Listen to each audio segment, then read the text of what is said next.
Enfin, la saison est de retour. Ça fait quand même 3 mois qu'on attend ça avec impatience après une saison 2019 qui a été vraiment, je trouve, exceptionnelle en termes d'émotion. On est reparti pour un exercice 2020 qui, je pense, va tenir toutes ses promesses. Alors du coup, pour cette première vidéo, j'ai décidé de vous parler de la première course World Tour de l'année 2020. Celle qui marque pour moi le début de l'année, même si certains sceptiques diront que les premières courses sont que de la préparation. Pour moi, le Tour de Under marque vraiment le début de la saison cycliste parce qu'à partir du moment où il y a des tours de roue, où ça frotte, où ça se bat pour la gagne, je considère ça comme vraiment le début de la saison cycliste. Donc même si c'est à l'autre bout du monde, j'ai la hype qui est présente et j'ai envie de partager ça avec vous. C'est la raison pour laquelle on va s'intéresser à cette course aujourd'hui. Is going after him. Paddy Bevan's going over the top, and Paddy Bevan is going to win the stage, or is it Impey? Impey to the right, the defending champion of this race, Daryl Impey, the fastest man in the bunch. Oh boy, that is a big result. That is a massive result for Daryl Impey, the South African defending champion. Paddy Bevan in second, and it looked to me Luis Leon Sanchez was able to hang in there for third. Alors, premièrement, on va s'intéresser à l'étymologie de la course parce que c'est vrai qu'on appelle ça le Tour Down Under, mais on aurait pu appeler ça le Tour d'Australie. Down Under, si on traduit en français, ça veut dire en dessous. Et en fait, c'est une expression anglo-saxonne qui signifie les pays du dessous. Les pays du dessous, autrement dit les pays de l'hémisphère sud. Et c'est comme ça que sont appelés en Angleterre l'Australie et la Nouvelle-Zélande. Donc voilà d'où vient l'appellation Tour Down Under. Maintenant qu'on sait la raison du nom de la course, on va s'intéresser à la course en elle-même et à son histoire. Il faut savoir en fait que le Tour de Under, c'est pas une course qui est si vieille que ça. C'est une course qui a été créée en 1999, donc par rapport à d'autres courses qui sont labellisées World Tour, elle n'est pas forcément très ancienne, elle fait même partie des plus jeunes, il faut le dire. À la base, le Tour de Under, c'est un projet qui a émergé d'une équipe menée par Michael Turtur, un ancien champion olympique de poursuite. Et directement, Michael Turtur reçoit le soutien du Premier ministre de l'Australie du Sud, John Olsen, parce que dans la région d'Adélaïde, il y avait à l'époque le Grand Prix d'Australie, mais ce Grand Prix a été déplacé du côté de Melbourne. Donc dans la région d'Adélaïde, il n'y avait plus de course cycliste. Et c'était important pour John Olsen de retrouver une course cycliste dans la région d'Adélaïde. À la base, en 1999, l'épreuve est organisée autour d'équipes locales et de quelques équipes internationales. On remarque notamment que AG2R Mondial a participé à la toute première édition du Tour de Under, ce qui en fait aujourd'hui la seule équipe à avoir participé à toutes les éditions du Tour de Under depuis sa création. Les années passent et en 2007, le nouveau Premier ministre de l'Australie du Sud, Mike Rann, décide de faire du Tour de Under la course la plus importante hors Europe. L'objectif qui allait avec cette ambition, c'était aussi d'avoir le statut Pro Tour qui permettrait à la course d'avoir un standing important et de ramener plus facilement les meilleurs coureurs du monde sur ces terres. Et après un travail acharné, les organisateurs obtiennent enfin le statut World Tour, ce qui leur permet de voir l'avenir plus sereinement. L'édition 2009 du Tour de Under fut une édition très importante car c'était le retour d'un homme. En effet, le 24 septembre 2018, la radio australienne ABC annonce que Lance Armstrong va accrocher son premier dossard sur le Tour de Under 2009 et commencer son comeback tant attendu. Pour tout vous dire, il n'en fallait pas plus pour que la course devienne un événement d'envergure, encore plus qu'elle ne l'a jamais été. Les yeux étaient rivés sur le Tour de Under avec le retour de Lance Armstrong, c'était devenu le rendez-vous du début de l'année cycliste à ne pas louper. Et pour vous dire, rien que la présence du vainqueur déchu de cette Tour de France a permis à la course de voir son nombre de spectateurs et son chiffre d'affaires doubler. Et depuis 2009, la course a toujours vu son influence et son importance augmenter jusqu'à obtenir en 2016 le prix de l'événement sportif australien de l'année.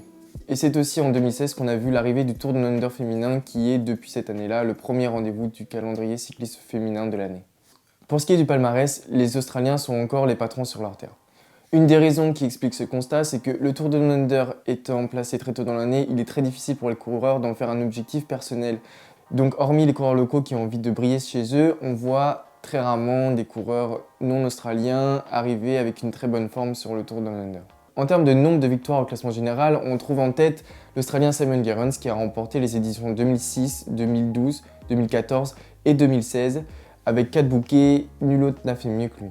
Ensuite, ex aequo, on a le premier et le dernier vainqueur de la course qui en ont enlevé 2 éditions chacun. Stuart O'Grady a remporté les éditions 1999 et 2001, tandis que le Sud-Africain Daryl Impey s'est attribué les 2 dernières éditions en 2018 et 2009. Le troisième ex aequo est le recordman de victoires d'étape qui est nul autre que l'Allemand André Greipel avec des victoires en 2008 et 2010.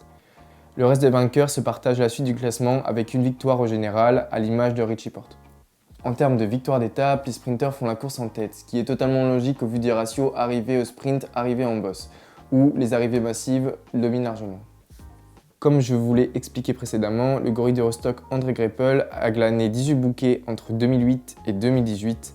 Il est suivi par la légende du sprint australien, certainement le coureur le plus titré et le plus reconnu là-bas. Je vous parle bien évidemment de Robbie McEwen avec 12 victoires d'étape entre 2000 et 2007. Et le clin d'œil veut que Robbie McEwen soit suivi du meilleur sprinter australien en activité, Caleb Ewan, qui possède pour l'instant 7 étapes à son palmarès, mais on risque fortement de voir ce chiffre augmenter vu la qualité du coureur. Avec 7 succès aussi, on retrouve le premier non-sprinter en la personne de Richie Porte, qui s'est imposé comme le roi de la montée du Willunga Hill. Il tentera cette année de continuer sa série impressionnante de 6 victoires d'affilée sur le juge de paix du Tour Down Under. Enfin, un autre sprinter vient clôturer ce top 5, il s'agit d'Alan Davis, qui a remporté 6 victoires d'étape entre 2006 et 2009. Pour cette édition 2020, on va retrouver les traditionnelles 6 étapes du Tour Down Under pour un total de 870 km entre Tanunda et le Willunga Hill. Décryptons ensemble ces 6 étapes. La première étape autour de Tanunda est clairement réservée pour les sprinters. On imagine qu'il y aura beaucoup de tension, comme toujours lors d'un premier sprint sur une course par étape.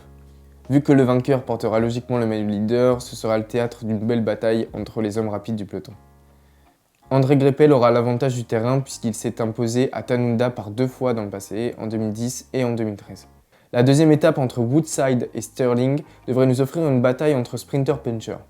Ces dernières années, on a pu voir des coureurs comme Caleb Ewan, Jay McCarthy, Juan José Lobato ou encore Diego Ulissi s'imposer au bout de cette bosse. Je pense qu'on pourra commencer à voir dans les premières places les coureurs qui visent la victoire finale.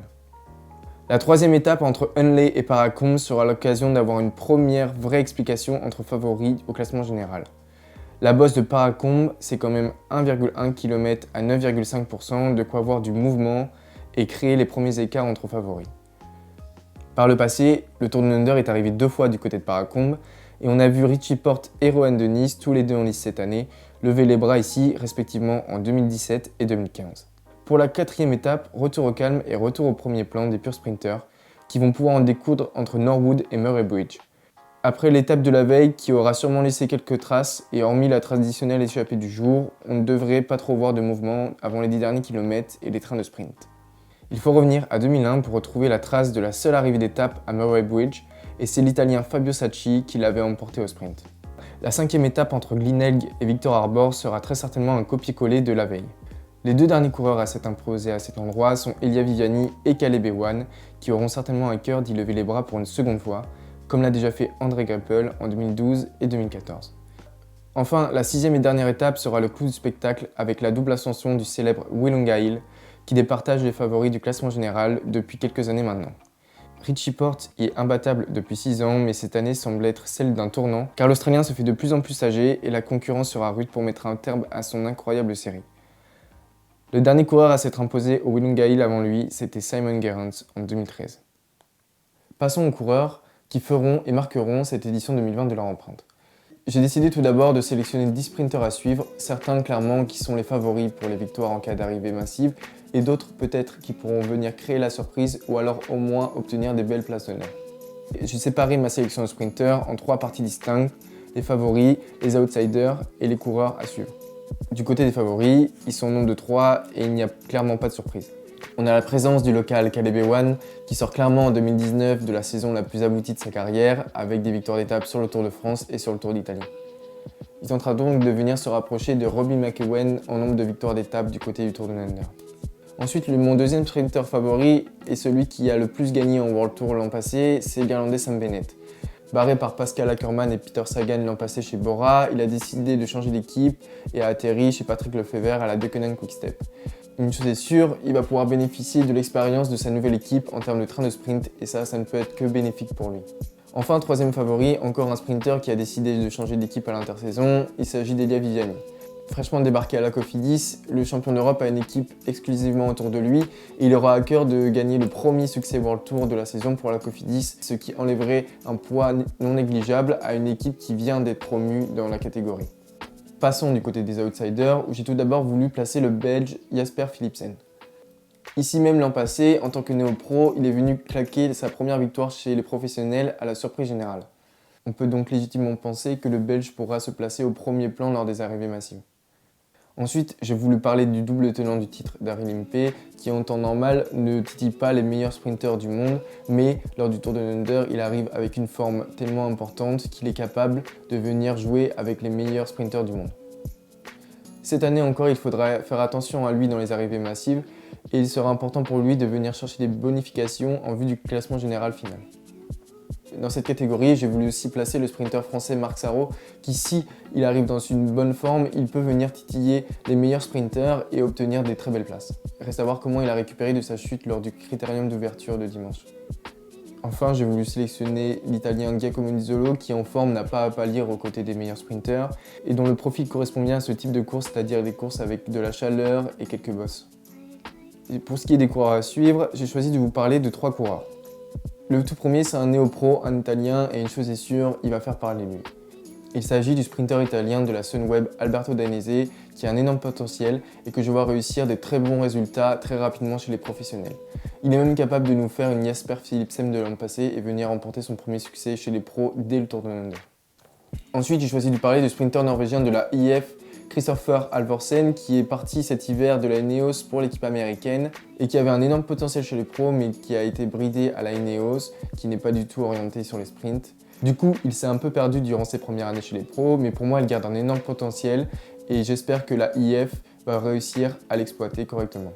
Enfin, j'ai choisi de vous parler d'un vieux briscard, du recordman d'une victoire d'étape sur la course, André Greipel, qui a décidé de partir de la Arkea après avoir vécu une saison quasi blanche chez eux, pour aller à la Israel Startup Nation. Et d'après ses relevés d'entraînement, il paraît que l'Allemand est très en forme. Alors oui, ça ne veut rien dire, des très bonnes données d'entraînement ne veulent pas dire forcément des très gros résultats à la clé. Cependant, ces données permettent au moins de voir que l'Allemand a encore la hargne et a encore envie de bien faire dans le peloton professionnel en 2020.